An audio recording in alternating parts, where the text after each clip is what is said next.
What's up, guys? Wes Pruitt, 4 Star Sports Media, and you're sitting right now at the table of the Sports Buffet podcast right here on the 4 Star Sports Radio Network.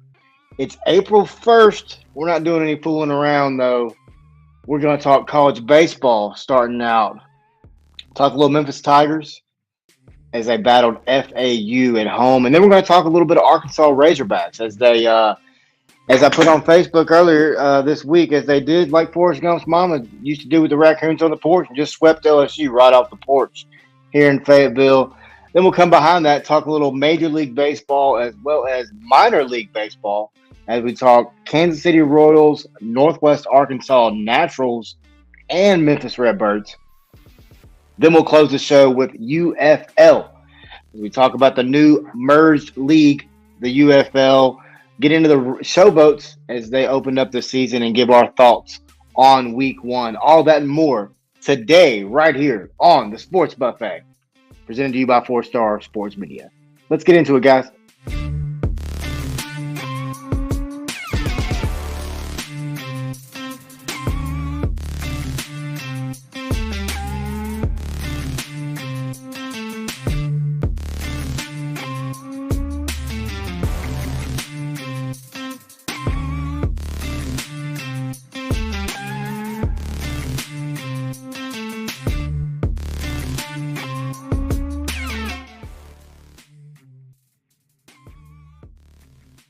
All right, guys, as you can see right there on the screen, 4 Star Sports Media is now a proud ambassador of SeatGeek. They are the official sports concert, whatever ticket we need here at 4 Star Sports Media.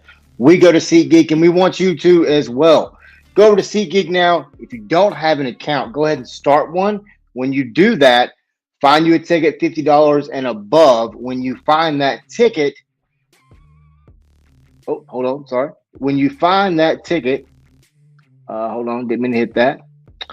When you find that ticket, type in all capital letters 4 Star Sports Media, and you'll save $20 off your first ticket purchase with SeatGeek. Tell your mama and them, tell your friends, tell your cousins, tell everybody. Get over to SeatGeek now and get that started. But welcome to the show, Wes Pruitt, 4 Star Sports Media. We're going to dive right into it, guys. College baseball, hot topic, hot time of the year. Conference play is getting started. You've got some teams that are playing really good baseball right now. You've got others that are struggling. We're going to start with a Memphis baseball team that I don't really think is struggling. Had a weekend series Thursday, Friday, Saturday slate with the Florida Atlantic Owls. Tigers got the win on Thursday night, 2-1, behind a very, very impressive pitching performance from David Warren. He threw an absolute gem and took game one. At that point in time, the Tigers were 13-15, 2-2 in the AAC. Warren would say, I felt like I had command of my pitches, and the quicker I got back out there with the pace of play, the better I felt. The guys got me a 2 spot, and it's always nice to be able to pitch with the lead. The splitter was working well today for one of the first times this year. So we saw David Warren, an impressive pitcher who threw 7 or more innings for the third time this season and got the win. He reached a career high of 7.1 innings pitched and also had a career high 10 strikeouts, and is now 4-1 on the season for the Tigers. David Warren has been a massive, massive focal point on the mound. I mean, he is the ace of this program. But Tigers got the win 2-1. Let's find out how it happened. Tigers put a pair of runs on the board in the bottom of the second to get an early lead. Pierre Sills clubbed his 7th home run of the season. A no-doubter to left field when it left the bat at 108 miles per hour and traveled 404 feet. Pierre Sills has had power all season. This Memphis team has power. When you look at this team, I think coming into this weekend, I know they had over 40 home runs as a ball club. And when you look at some of the other powerhouse programs around the nation, Those teams don't even have those kind of power numbers. This Memphis team is very powerful from the plate. Brendan DeBose would double in shortstop Jake Curtis all the way from first in the second run of the bottom of the second for the Tigers to give them a 2-0 lead.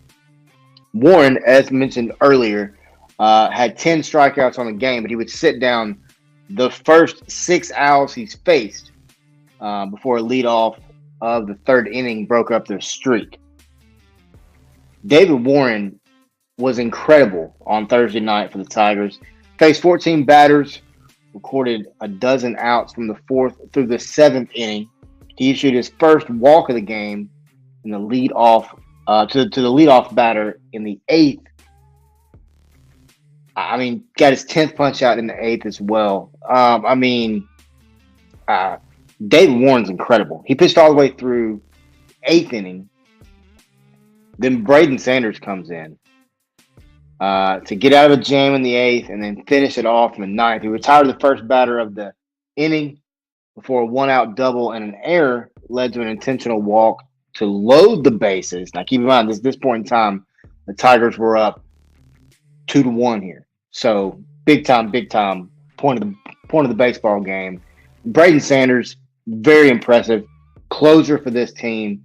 I love his energy on the mound. I love his exuberance. He shows a lot of passion. He yells a lot. He's very, I don't want to say flamboyant. I guess flamboyant would be outgoing, energetic, however, whatever adjective you want to use to describe him.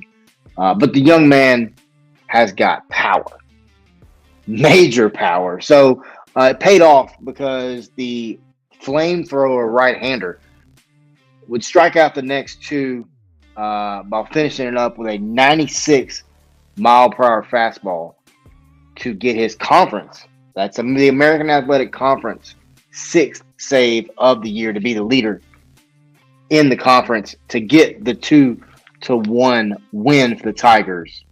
Thursday night was a lot of fun.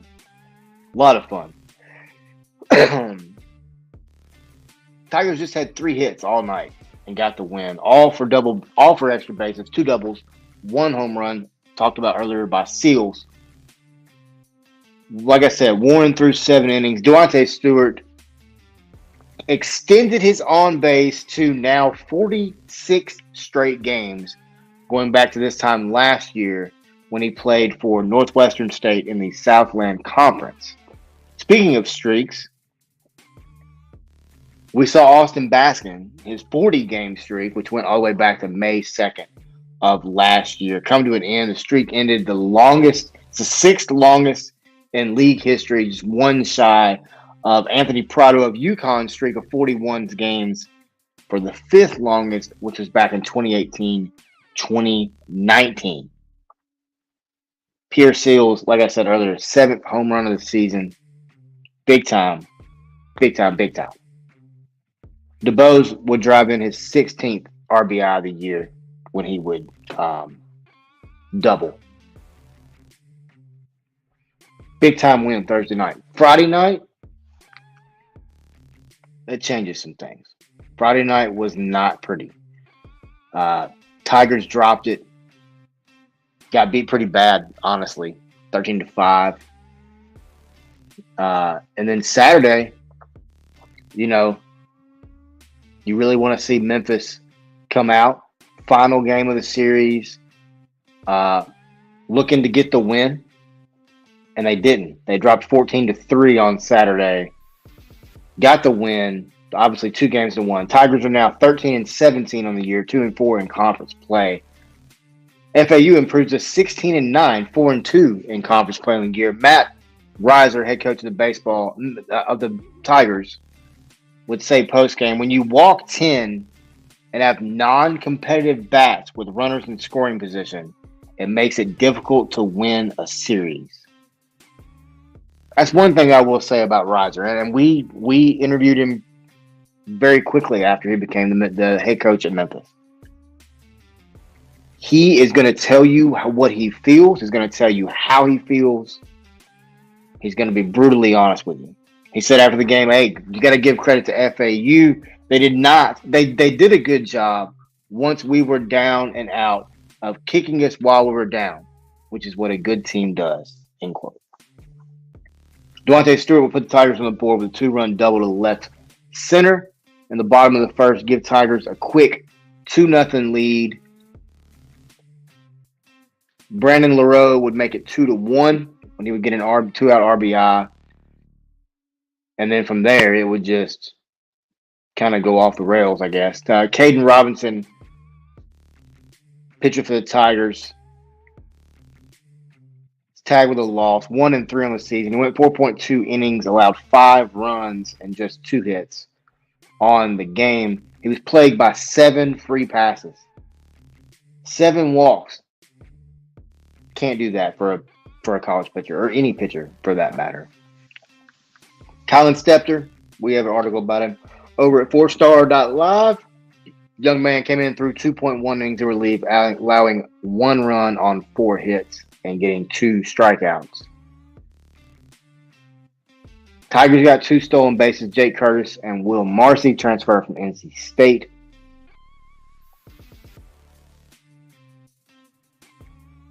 Brendan DeBose had a single.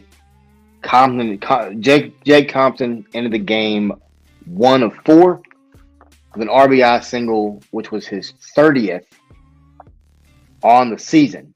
We'll have more on this tomorrow. The Tigers taking on Ole Miss. Ole Miss comes to town for a whiteout tomorrow night. Will be on ESPN Plus, 6 p.m. Ole Miss comes in 18-9 on the season.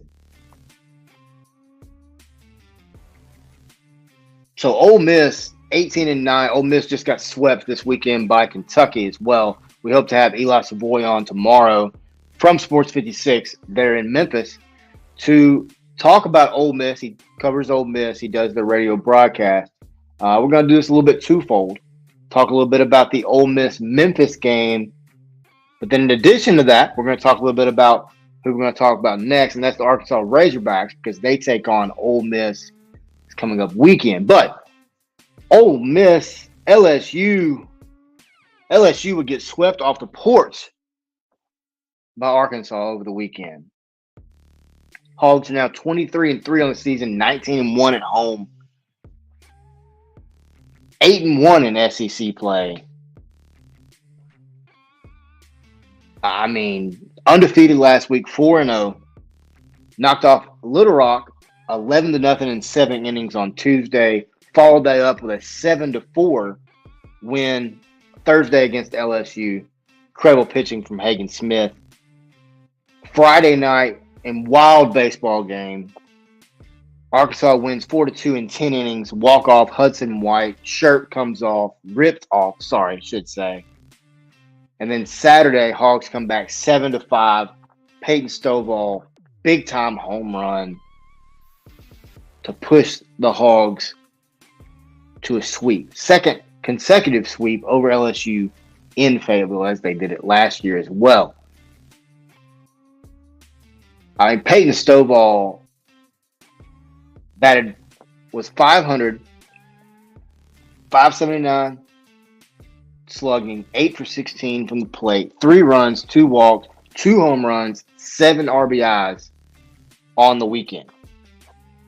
3 multi-hit games and 2 multi-RBI performances last week for Stovall.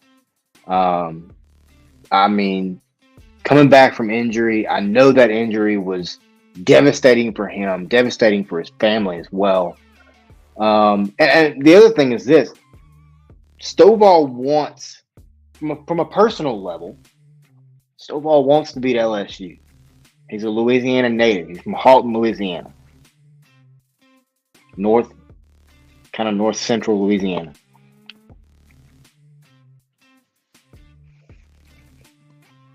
Around Shreveport area. LSU never offered him. They never offered Stovall. So this is a little bit of a personal thing for Peyton Stovall. So he had at least 1 RBI in all 3 of the games. Keep in mind, Arkansas trailed in all 3 of the games against LSU too. They came from behind in all 3 to win.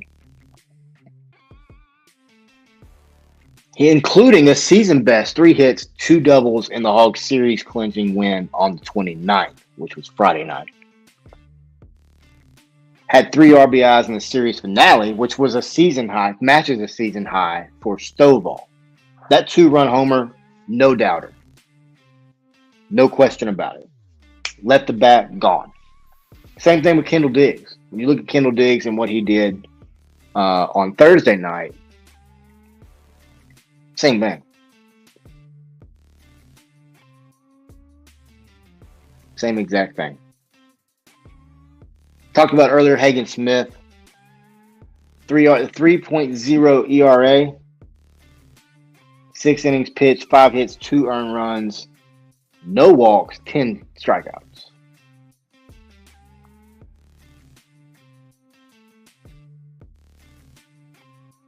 He's now 5-0 on the season, 1.54 ERA, 72 strikeouts on the year, and 35 innings of work. He's allowed just 6 runs on 16 hits, including 4 home runs and 10 walks on the year. When you look at this Arkansas pitching rotation, Hagen Smith, Brady Tigert, Mason Molina, Will McIntyre, Dylan Carter, Colin Fisher, Gage Wood, Stone Hewlett's been incredible. Let's not forget Hunter Dietz came in and pitched an amazing work. The freshman, Gabe Geichel again. This is like the second or third time we've mentioned this young man. No 0.00 ERA for the weekend. 2.2 innings pitched, 2 hits, 3 Ks. True freshman now. That's a pressure situation for that young man. That's LSU. Now, yes, you're at home. It's different than being in Baton Rouge. I understand that. But still, that's big time. That's big time. But Saturday's win against LSU, Arkansas is now 8-1, as I said earlier on the year. That is the best 9-game start in the Dave Van Horn era, and that is since 2003. It's only the second time under Dave Van Horn that they've gone 8-1 through 9, and the first time since 2009. There's a lot of 9s in there. It's 4 of the last 5 weekend series wins for Arkansas against LSU.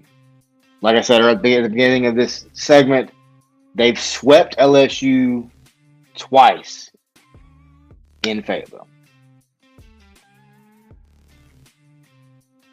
And then the Hogs made history. When they won to clinch, to sweep, they extended the current winning streak to 17 games, which is now a program best record. And it surpasses the 1997 record by Norm DeBryan of 16 consecutive.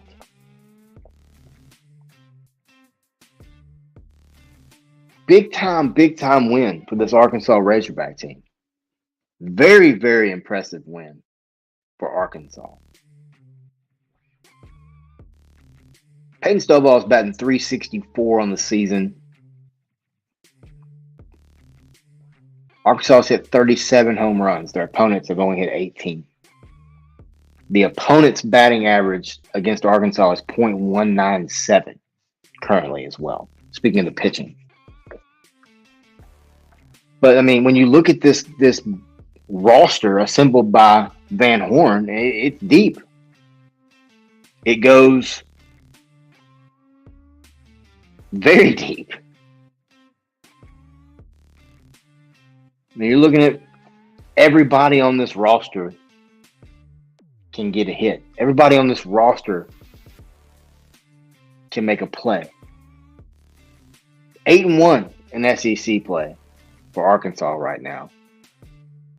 And it's a busy week for the Razorbacks as they'll host Arkansas State tomorrow night here in Fayetteville, Arkansas, 6 p.m. SEC Network Plus.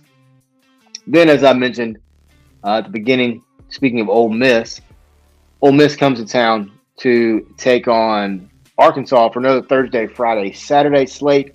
Thursday night, 6 p.m. ESPN2. Friday and Saturday on the SEC and SEC Network Plus. Saturday's game being on Plus. 6:30 p.m. on Friday night and 2 p.m. on Saturday. Big time baseball going on right now. And it's fun to watch. It's impressive to watch. When you look at Memphis Tigers and what they're doing,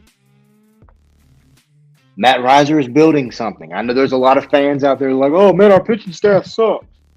We can't hold a lead. It's an issue. I'm not saying it's not. Reiser has made numerous comments about it. But the offense has got to get going too. I talked about Memphis' power. They've got the power. They've got to learn to start putting the ball where it needs to be when you've got guys on base. You can't leave 10 guys on base. You can't walk 10 guys in a game. You're not going to win. Not going to win. You're inside the sports buffet right now, sitting down, having a plate of sports, talking college baseball, getting ready to jump over and talk a little MLB. As the Kansas City Royals got started this week, played a Thursday, Friday, Saturday slate against the Minnesota Twins. Well, the Royals would take a loss 4-1 on Thursday. Royce Lewis would hit a home run in the first for Minnesota to take a 1-0 lead. And then Kansas City would come back and tie the game 1-1 in the bottom when Miguel Garcia with his first long ball of the year. Carlos Garcia would double in the top of the second to score Manuel Margot, a liner out the left to make it 2-1 Minnesota. Top of the ninth, kind of the wheels would fall off. It's 2-1. But wild pitch from Chris Statton, Royals pitcher, would score Alex Knopf from third, move Byron Buxton up to third to make it 3-1. And right after that, Carlos Carrera would single on a grounder with an error from Garcia, aforementioned Garcia, who hit the long ball in the second, or in the bottom of the first. But Garcia would have an error which would allow Buxton to score the final run of the game to make it a 4-1 win for Minnesota. Tough way to drop it, but I mean, when you look at this game, I mean, you're now 20-36 all time on opening day. You've now lost the season openers for the first time in consecutive seasons since 2017, 2018. And the Royals are now 1-5 all time versus the Twins in opening day. The lone win was at Municipal Stadium in 1969, which is the first game in franchise history. I'll say that again. The only time the Royals have ever beat the Twins on opening day was the franchise history's first game at Municipal Stadium in April 8th of 1969. That's incredible.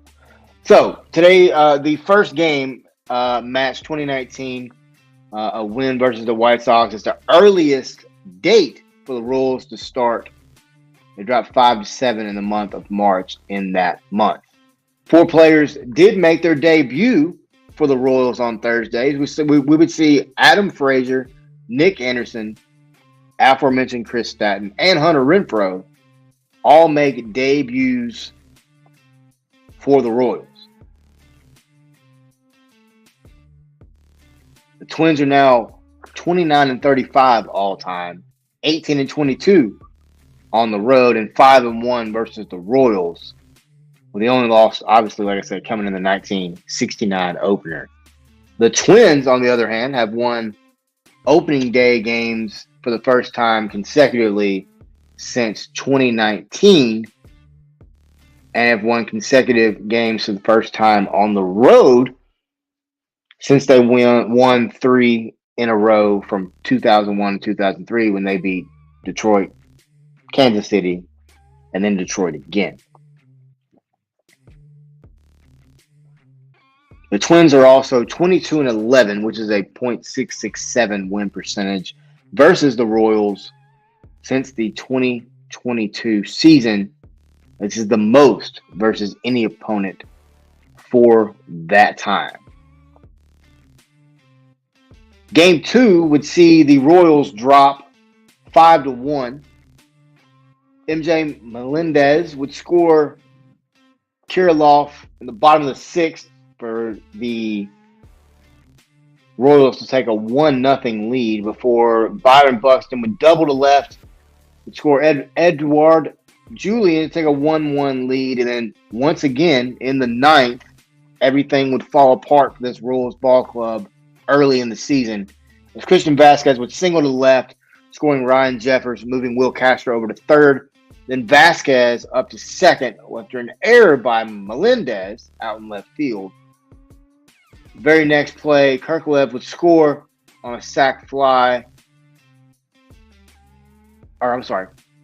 Castro would score on a sac fly from Kirklev to make it 3-1. And then Buxton would follow that up with a double, his second of the year, as Vasquez and Farmer would score to make it your final score 5-1.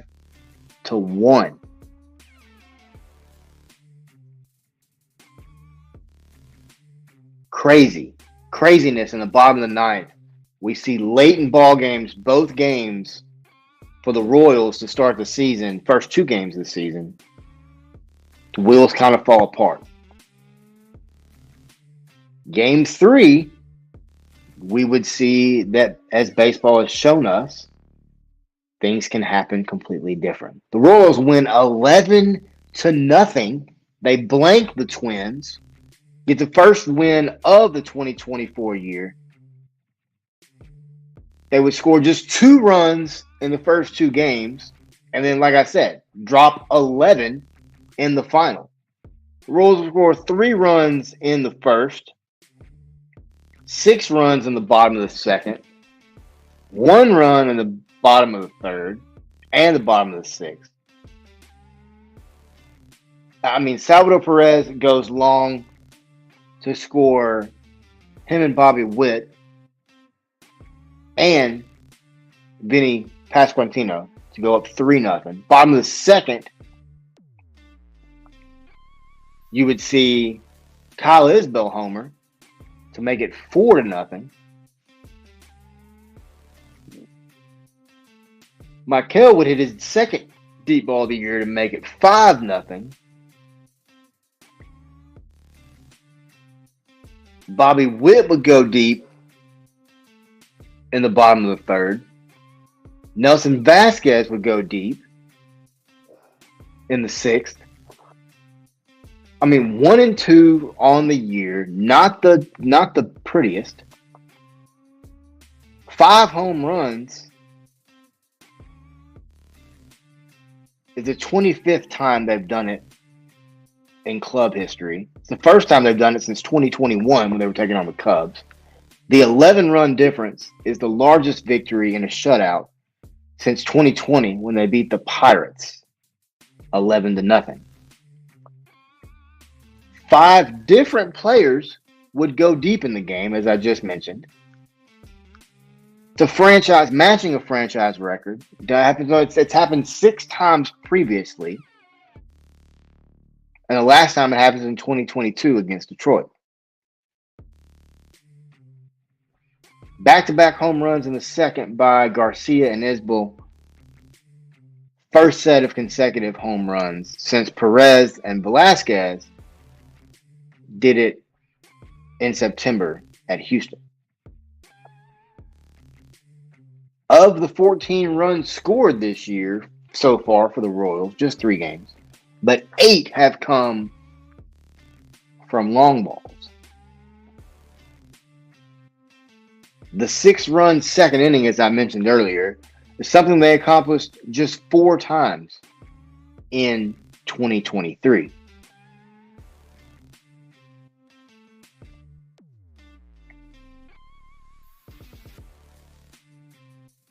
Brady Singer shined on the mound.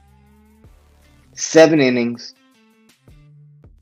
8th career start of at least 7 scoreless, by the way. He stranded 2 on a double and walked a guy in the 2nd inning. Other than that, Brady Singer was pretty much unstoppable. Double-digit strikeouts for the 4th time in his career, all of which have happened since July 2022. His first start since the July 28th against Minnesota last year. His 485 strikeouts, the most in franchise history through 98 career appearances, just ahead of Royals Hall of Famer Steve Busby, who has 484. In his 59 career appearances, 57 of those which are starts, he's 20-15. That's 71.4% winning percentage for you number guys. He's got 140 ERAs in 320 innings pitched. He's got 140 earned runs, which comes out to a 3.93 ERA. Salvador Perez, who I got a chance to see when the Royals were here playing the Naturals. That guy's huge. He's massive. But he went, like I said, went deep ball with a 3-run shot. He drove in more runs with 1 swing of the bat than the Royals scored in their first 18 innings to start the season.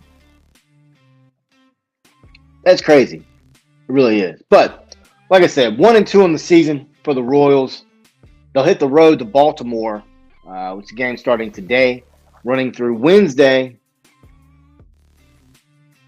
Then they'll host the White Sox through the weekend. So, a lot of fun going on for the Royals. But baseball is back in Northwest Arkansas as the Northwest Arkansas Naturals will crank up the season as they welcome the Tulsa Drillers, AA affiliate of the Los Angeles Dodgers, to town. It's going to be very interesting to see how this team does this year. This team is very, very talented. I will go ahead and tell you now, Caden Wallace is going to be here. That's confirmed. Through sources that we have, Caden Wallace is here. It's going to be a lot of fun. Team's really talented. Caden Wallace. Gavin Cross is probably going to be here too. I would say yes. Pitching is talented. Tyler Tolbert's now moved up to AAA, to Omaha. But opening night is here, Friday night, 7:05. Gates open at 5:45. Firework. Folks, when I tell you this fireworks show is the best that I've seen in the state of Arkansas, no question it is. No question it is. Best fireworks show, and you'll have one Friday night and Saturday night coming up. But opening night, you got pregame ceremonies, including the new on-field uniforms. They're wearing the brand new uniforms and caps to start the year. You'll have full introductions of both the Naturals and the Drillers. Field staff, reserves, and starters on both teams will be announced and brought to the lines. Opening night teacher recognitions, which I think is very cool. The Naturals will be honoring 10 outstanding local teachers prior to the game that were nominated by their school district. There's also a bullpen party. You can get out there and celebrate happy hour. Not Hogs happy hour like here on Thursday nights in the 4-Star Sports Media, but you can get out there on Friday night and have happy hour from 5:45 to 6:45 out in the bullpen concession stand, which is located down the first base line of the stadium. Saturday night, 6:05. Postgame fireworks presented to you by Jersey Mike's. Bullpen party again. And then Sunday, it's Family Sunday. Kids snack giveaway presented to you by Mondelez International and Mercy Go Health Kids as they get to run the bases every Sunday, family Sunday, fun day there at Arvis Ballpark. First pitch 2:05. Gates will open at 1. Kids run the bases, as I stated as well. But it's going to be a lot of fun. Talented roster, as I just mentioned. Caden Wallace will be in Northwest Arkansas. It's going to be a lot of fun. The season is just getting started. There's 69 home games for the Northwest Arkansas Naturals. You got a lot of chances to get out there and watch this talented team. There's going to be some games that will be played during the day. There's some matinee games during the school year, things of that nature. Hey, use your SeatGeek. Use this promo code right here. Promo code 4-Star Sports Media. Get on SeatGeek. You want to find a Northwest Arkansas Natural ticket? Get on SeatGeek. Type in promo code 4-Star Sports Media. You'll save $50. You'll save $20 on a ticket, $50 or more. Same thing with the team we're getting ready to talk about, and that's the Memphis Redbirds. The Memphis Redbirds got their season opened up in, exciting fashion, to say the least, honestly. But big 6-5 win over the Charlotte Knights on Friday afternoon over at AutoZone Park. Great crowd, by the way. Exciting crowd. Charlotte is, by the way, the AAA affiliate of the Chicago White Sox. 6-5 win. Offense recorded just 1 run after the Redbirds offense had only 1 run through and 3 hits through 5 innings. The Redbirds would explode, no pun intended, but explode when Lucan Baker would get his first deep ball of the season to pull Memphis within 2. 2 batters later, Moises Gomez would drill his first homer of the year, and to make the score 4-3. Then Baker and Gomez picked up right where their 30-plus homers from last season were left off. They're picking up right back right there. 2 guys to watch out to move towards the Cardinals as well, because there's going to be a lot of movement in both the Naturals, Royals, Cardinals, every minor league system, including the Knights. There's going to be a lot of movement. Later in the inning, second baseman Jose Furman would give the Redbirds first lead of the game with a 2-run double. The right-hander would finish the day 2 of 4 with 2 doubles, 2 RBIs, and 1 run scored. Center fielder Mike Antico would go 2 for 4 with 2 stolen bases and a RBI in his AAA debut. Michael McGreevy would start his 2024 campaign fairly strong, tossing 5 innings, allowing 2 runs on 8 hits, and striking out 2. Connor Thomas would now get the win in relief. He is now 1-0 in the season, and John King would come in and get the save when he would strike out Lemon Sosa to end the game and record a 1-out save. Big time first win. Big time first win. Then they would turn right around on Saturday and keep on hitting the ball deep. This Redbirds team has power, and just very similar to the Royals, very similar to the Naturals when they get their season going. But big time win, 10-3 over Charlotte on Saturday afternoon. Like I just said, continue to hit the long ball to get that production. Of the 10 runs that they had scored coming into Saturday, 9 of which had come via the long ball at that point in time. 5 home runs are the second most tied in the club's International League history, and 1 off of the Memphis IL high 6 home runs in a game set at Omaha last season. Jose Furman would record the club's first multi-homer game of the season when he hit a solo blast in the 2nd and a 3-run deep ball in the 6th. Left fielder Jared Young, catcher Pedro Pegues, and third baseman Cesar Prieto each would go deep for their first long ball of the year. I'll say that again. That's 5 home runs. 5 home runs in one game for this team. The power is insane in Memphis. Starting pitcher Adam Kiofston would allow 2 runs on 5 hits, striking out 4 and walking 1 in his 4-inning start. Both runs came on back-to-back solo shots from Charlotte in the 4th inning. Josh James, who we mentioned earlier, would come in and get the win. Kyle Lilly, Jacob Broskins, and Chris Rayoff would all come in and pitch scoreless in relief. That would lead to the series finale, which would come up on yesterday at 1:05, when we would see Gordon Graceffo take the mound for Memphis. Opposing for the Knights, we would see Chad Kuhl. We would see Memphis drop their first game of 2023 in a 6-2 loss. The first inning really did it for Memphis, in all honesty. Charlotte would come out, score 3 runs on 3 hits, have 2 errors and a sacrifice fly. The 2 errors would turn to be very costly. The inning including a catcher interference, a missed bunt coverage, and just 1 ball leaving the infield against Gordon Graceffo, the aforementioned starting pitcher.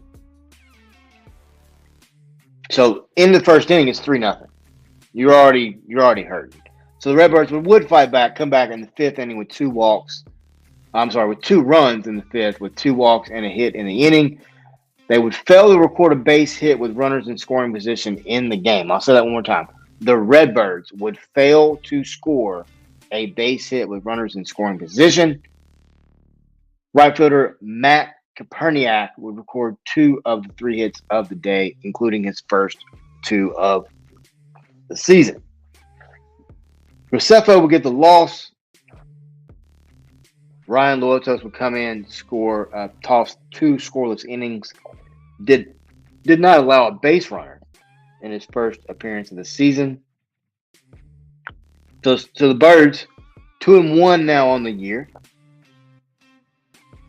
They'll be back at home, AutoZone Park, April 9th. Take on another 3-game series against the Nashville Sounds, big-time rival of this ball club. First pitch is scheduled for Tuesday, 6:45.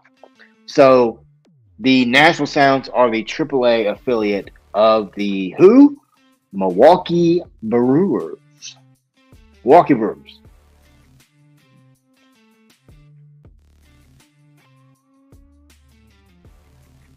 The Redbirds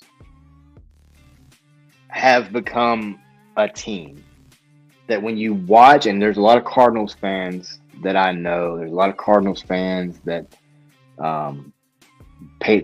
obviously pay attention to this team very closely. But when you look at this Redbirds team, you see a lot of movement, as I talked about earlier.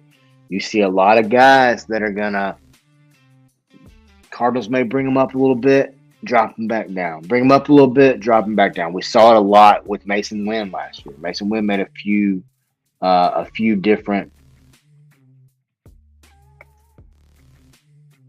jumps. He would jump around a little bit. So now he's there. Now he's making great plays as he did last night for the Cardinals against the Dodgers. But one thing about this Redbirds team, and really in minor league baseball in general, the AA level, as we know, is where you really grow as a ball player. It's when you really hone in on your skills. It's when you get the most development in your game. We know that because we've spoken to numerous minor league baseball players who have made their way to the league. But the AAA level, that's where you really, there's some guys that stay in the AAA for quite some time. That jump from AAA, AA, AAA majors is massive. The odds of people making these jumps in one season, like we saw last year with a couple of guys, 2 or 3 guys, it's very, very, very slim. But this Redbirds team is going to be a lot of fun to watch this year. 2-1 on the year. Like I said, be back April 9th against the Nashville Sounds, AAA team of the Milwaukee Brewers. Nashville and Memphis have had a long-standing rivalry between those two teams for years. Years and years and years.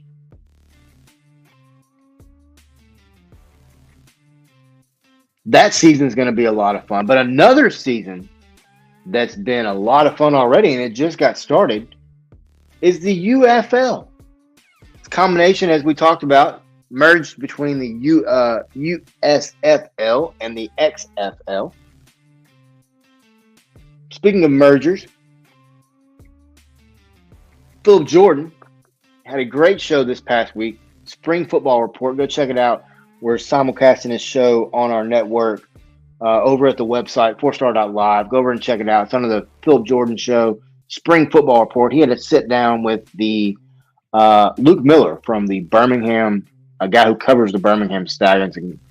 It's called State of the Stallion podcast. Incredible podcast that we have listened to numerous times and we support here at 4-Star Sports Media. But yeah, go check that out. Great episode from Philip, and I'm really looking forward to seeing what he's going to bring with his new Spring Football Report. I really enjoy it. But the UFL got cranked up this week.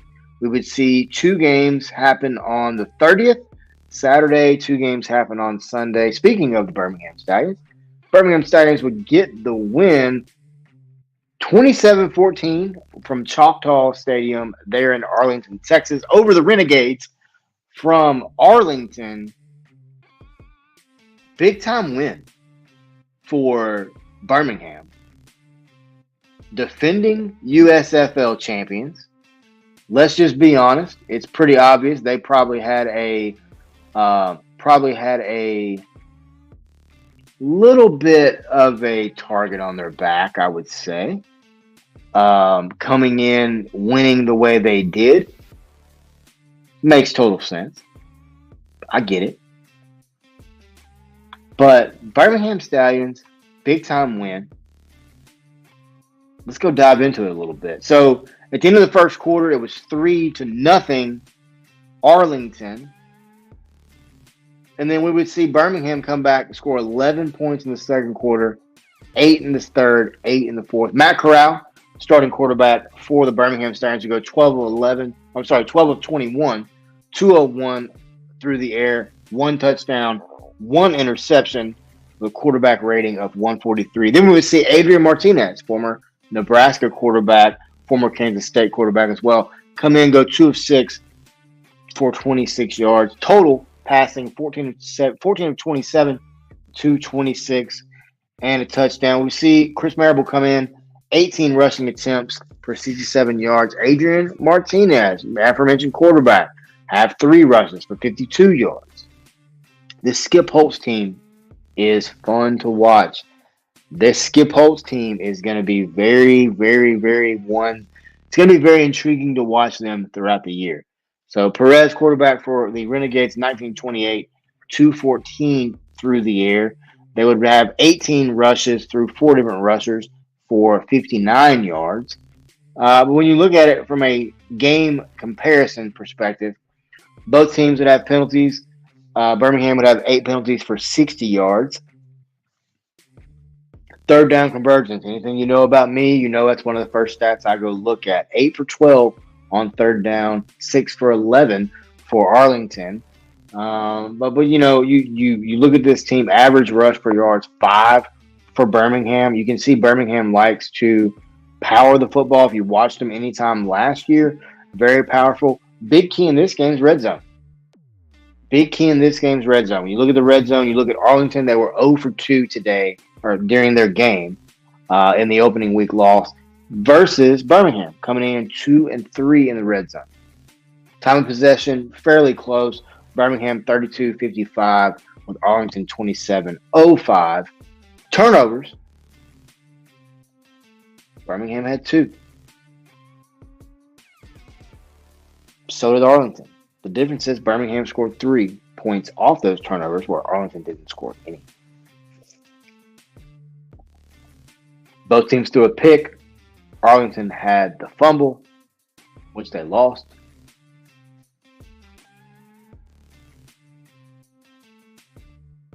It's going to be an exciting year. It really, really is going to be an exciting year. It's going to be fun to watch how these teams gel, how these teams just do everything, it's very unique. And all these teams are practicing in Fort Worth. All these teams are living in the Fort Worth area. Then they leave out and they go to their home stadiums to play these games, or road stadiums. whatever it may be. The game of the day on Saturday had to have been the Michigan Panthers and the St. Louis Battlehawks. Now, as we know, the St. Louis Battlehawks will host the UFL championship, inaugural championship this year. They're in the, what do they call it? The Dome of the Mid-Americas or whatever it's called. But we would see the St. Louis Battlehawks led by A.J. McCarron, 24 of 37, 216 passing, 2 touchdowns on the day. But it all comes down to the big kick at the end. The big kick at the end, obviously it's a UFL record. I mean, that's kind of a given. But big time win. Shocking win. Wade Phillips even said, hey, wasn't expecting it. They asked him about the kick yesterday.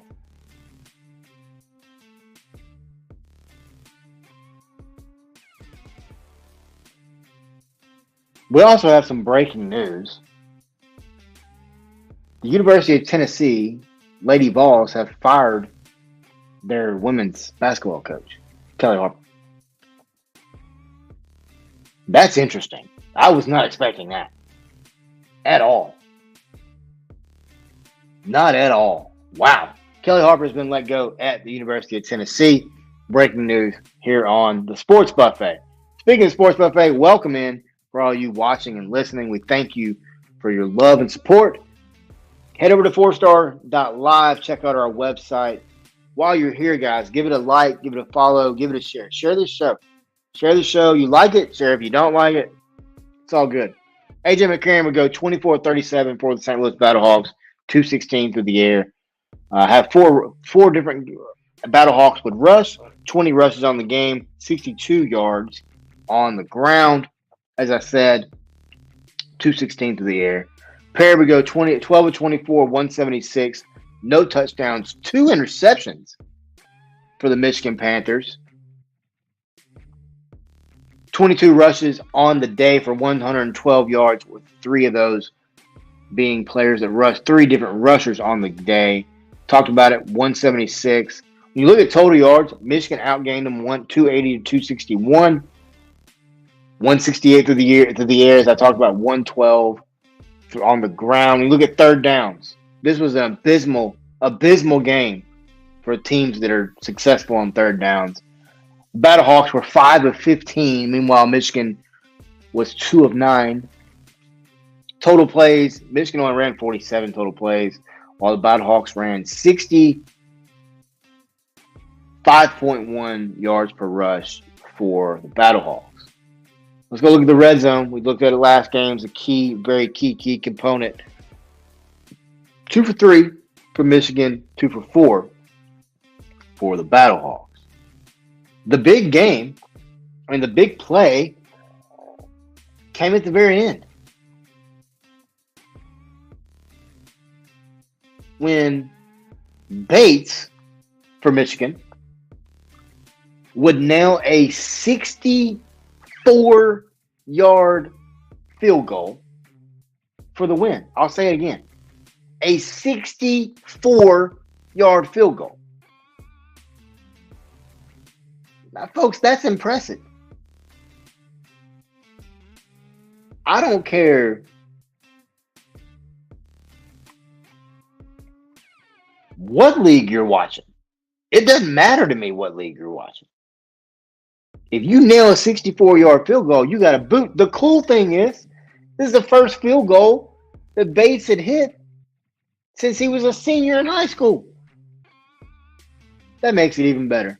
It really does. It makes it even better. But big time game for the Michigan Panthers as they get their first win in the United Football League. 2 games left on the first weekend slate. 2 games left. And we would see the San Antonio Brahmas, led by Wade Phillips, head coach, take on the DC Defenders, and get a convincing 27-12 win. Jordan Ta'amu, name many know, will go 25-45 for 209 through the air. He would throw one interception as well on the day with no touchdowns. The DC defenders would rush it 13 times for 44 yards. It's an average of 3.4 yards a rush. As I mentioned, he would throw for 225 yards. 25 catches would be made from 8 different receivers for those 225 yards. Passing-wise for the Brahmas was a little bit different. We saw a few different guys. Throw the ball. Very interesting to watch how this Wade Phillips-led team is doing. Very, very interesting. But big win, honestly. Big, big win. We're going to take a quick break. When we come back, we're going to talk Memphis Showboats as we get into their big win in week 1, what's up next, and then we'll also give our thoughts on the UFL. We'll be right back, right here on the 4-Star Sports Radio Network. You're inside the Sports Buffet having a plate of sports.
Welcome back, guys.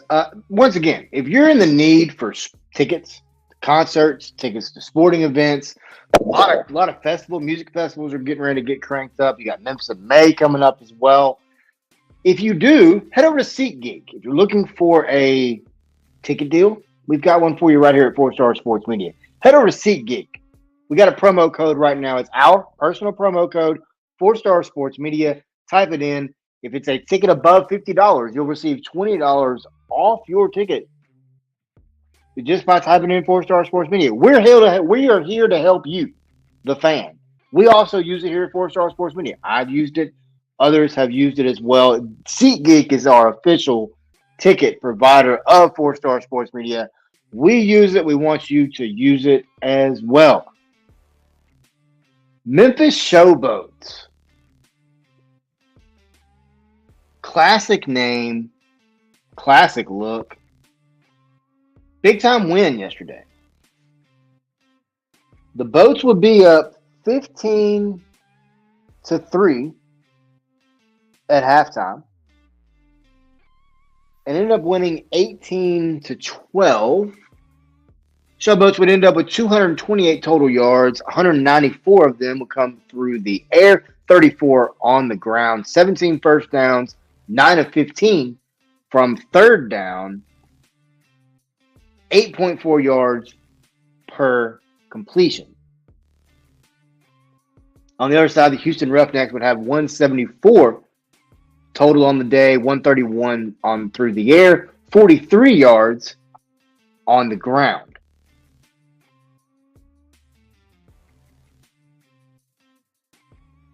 Big time win yesterday. We would see Case Cookus. He was cooking. Case was cooking. 204 yards on the day, 23 of 40, with a 57 completion percentage, 1 touchdown, 1 pick on the day. Cookus would also be the leading rusher, 4 yards, rushing for 16 yards.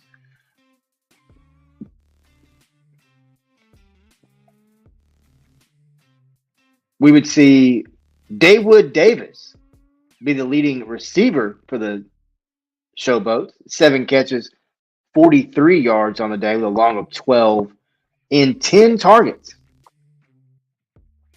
with 16 yards of yak.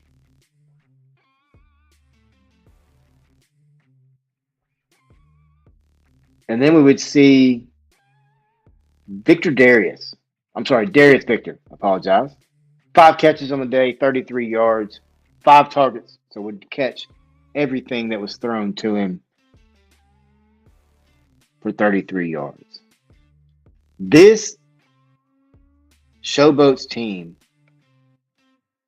has real dangerous potential. Jonathan Adams would also come away with 4 catches for 49 yards as the leading receiver on the day, yardage-wise, for the Showboat. 17 of long, an average of 12.3 yards per catch. 5 targets on the day, having an 80% catch completion rate. This Showboats team is going to be fun to watch. This Showboats team, this UFL league in general is going to be fun to watch. You're watching the game yesterday, a guy gets spit on, he immediately turns around. They got mic'd. Everybody's mic'd up. You got the coaches mic'd up. You got the players mic'd up. You got the umpires mic'd up. You got their own personal little camera guy or their own personal penalty guy, which I love, Gene Stessator. Which you got everybody mic'd up. You can hear all the conversations. You can hear the player on the other team say, hey, you better get your boy. You keep spitting on me, we're going to have a problem. Immediately throws the flag, player ejected. There was no anything crazy. Then on the same play, Wade Phillips throws the challenge flag.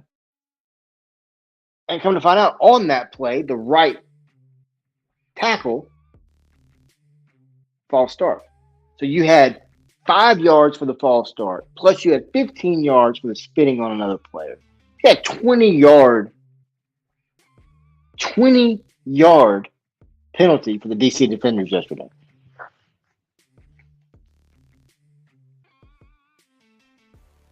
But the Boats would get started with a 27-yard field goal from Matt Coughlin with 4:31 on the clock to go up 3-0. They come behind that with a touchdown from Christian McFarland would score, and then the 2-point attempt rush by Darius Victor would fail, which would put the Boats up 9-0.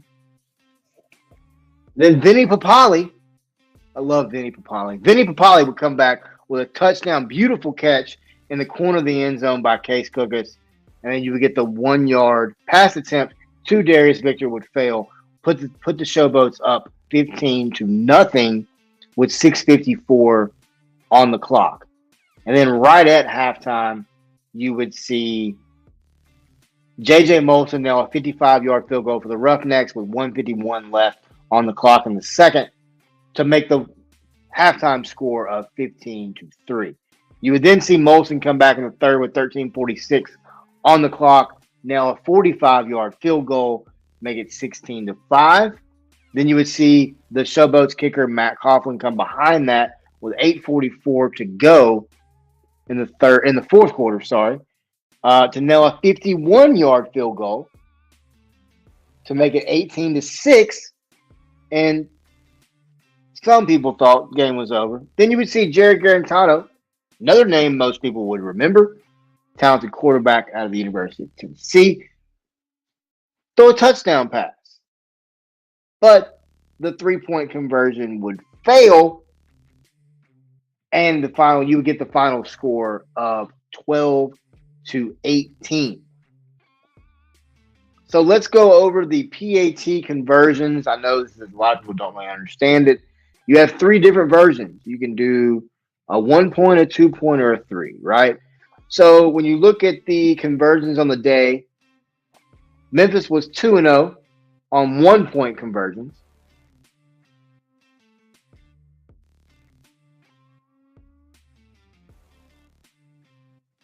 And that really, oh, I'm sorry. Memphis was 0-2. I apologize. 0-2. So you had one pass attempt, one rush attempt. Neither one of them were successful. I really enjoy it because it makes the touchdown a little more important. Because then you got then you got to turn around and go, all right, well, how do I stop them? Right? You had two touchdowns yesterday for the Showboats. You had two field goals. Nice day offensively. Really nice day offensively if you're Memphis. But then you go look at the Memphis defense, and that's where, to me, the impressive thing comes in. 31 total tackles, 29 of which were solo, 4 sacks on the day. 4 sacks on the day, two of which were by Greg Reeves. Had 3 tackles on the day, all three solo, two of them were sacks. 9 yards lost on those sacks. Big day from the outside linebacker, Greg Reeves. Then you had TJ Neal, linebacker, 4 tackles on the day. I'm telling you, this Showboats thing. Look, I understand Birmingham is really good. Defending USFL champions. Everybody that's a Showboats fan, non-fan, if you know anything about them, you understand. They're good. But I think this Showboats team, Coach Flip, and we're going to have their press conference here in just a second, provided to you by the Memphis Showboats. But this Showboats team's good. I mean, really good. I think this offense can score points. I think Case Cookus is incredibly talented.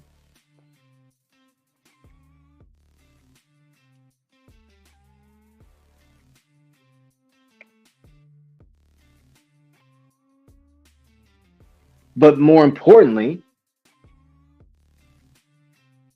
I think they can really make noise in the UFL. I mean, really make noise. And I think they can do it starting now. So let's go take a look. We've got the video here. We're going to get it pulled up. Let's go take a look and see exactly what head coach John DeFilippo had to say.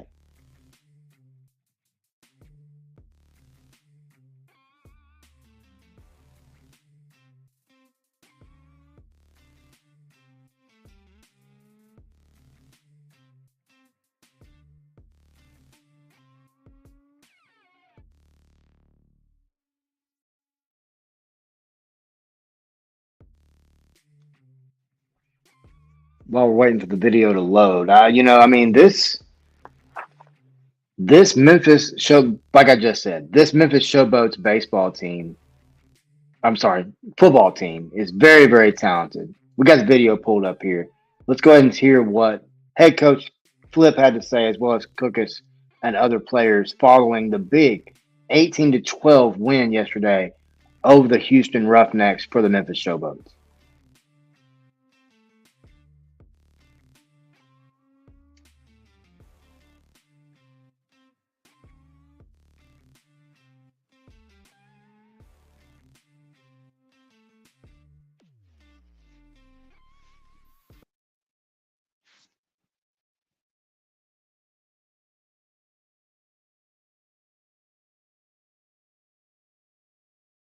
Because it was the most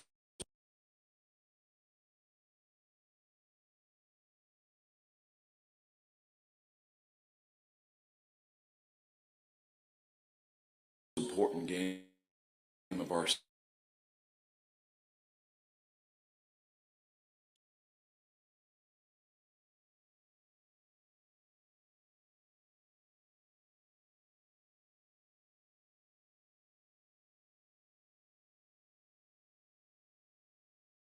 Antonio will be the next most important game for us of our season because it's the next game. I'm really looking forward in past teams I've been on, offensively and defensively, in the special teams.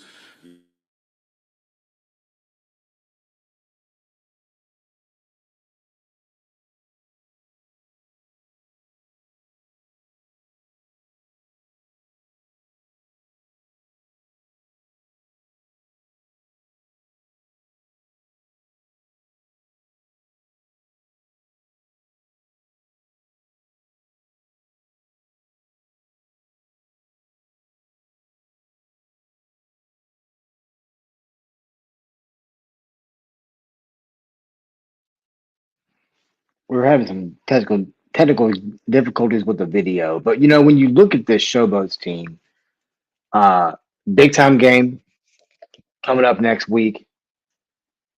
I mean, Cookus can continue to throw the football with the effectiveness that he had yesterday, included with the defense that we saw yesterday. I honestly think, I mean, this Showboats team really talented on multiple levels, not just on the offensive side of things, also on the defensive side of things when you bring it in. So, I mean, the UFL, when we talked to, I understand he's not there anymore, but we talked to Cole Kelly. Cole Kelly told us then, hey, this is a league of very, very talented teams. This is not a trash football league. I understand a lot of people are like, oh, it's spring football. Oh, it's filler time. It's filler football. It's really not. It's really not at all, honestly. It's very, very talented teams. It's very, very talented coaches. Bob Stoops is coaching the Arlington team. You got Coach Flip, very esteemed coach here and there in Memphis. You've got, as I talked about, Wade Phillips. I mean, everybody knows who Wade Phillips and the Phillips family is. Plus, you've got other coaches. The coach in DC is very talented as well. You've got other guys around the league that are very, very talented and that are, like I just said, have established very, very talented rosters.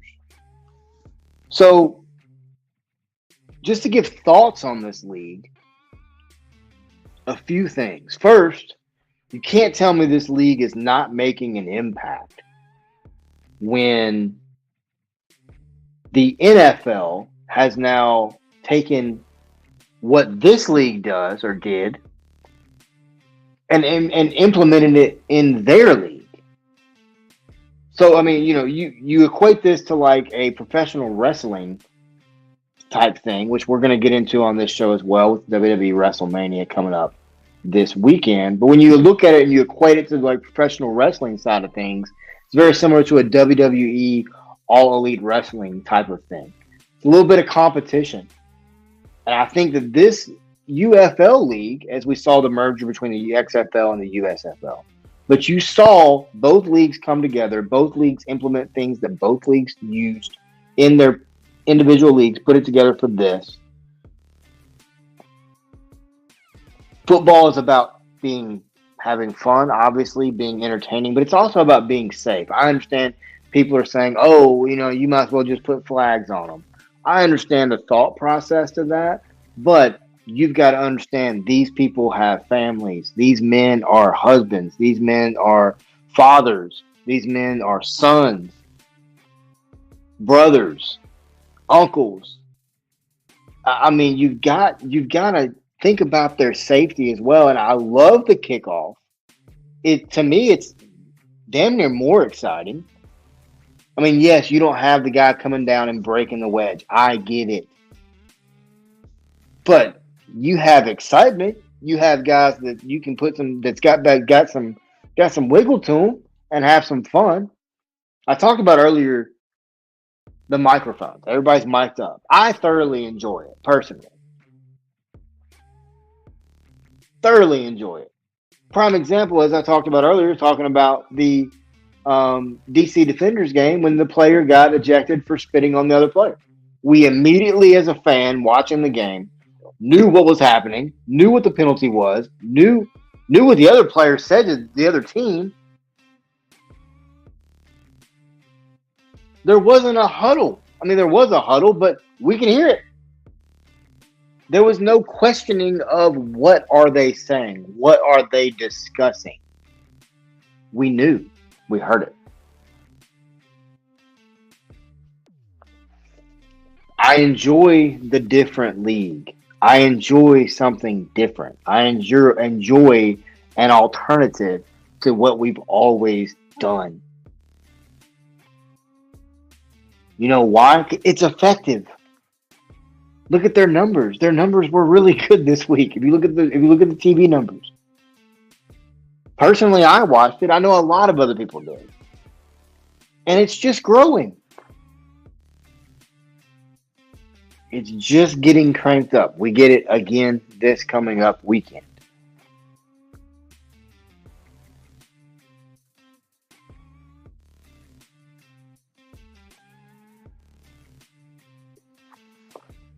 We've got a busy sports week, guys. We've got college baseball going on, softball going on, Final Four, which we'll get into tomorrow. Can't wait to talk about DJ. Go DJ. That's my DJ. Burns from NC State. Alabama's making the Final Four for the first time ever. UConn first team since 2007 when Florida did it to be a back-to-back potential national champion. Definitely first time ever to repeat in the Final Four as a national champion. Wild things have happened in this NCAA tournament. We'll get into it. We have Madison Pinsky, our photographer here at 4-Star Sports Media, at the first and second round there at the FedEx Forum in Memphis as well. Final Four talk tomorrow to start the show. Then we'll get Eli Savoy in, talk a little college baseball as we get into the Memphis Ole Miss series, a little weekend game that takes place tomorrow. Then we'll peek into the Arkansas series coming up this weekend for the Rebels.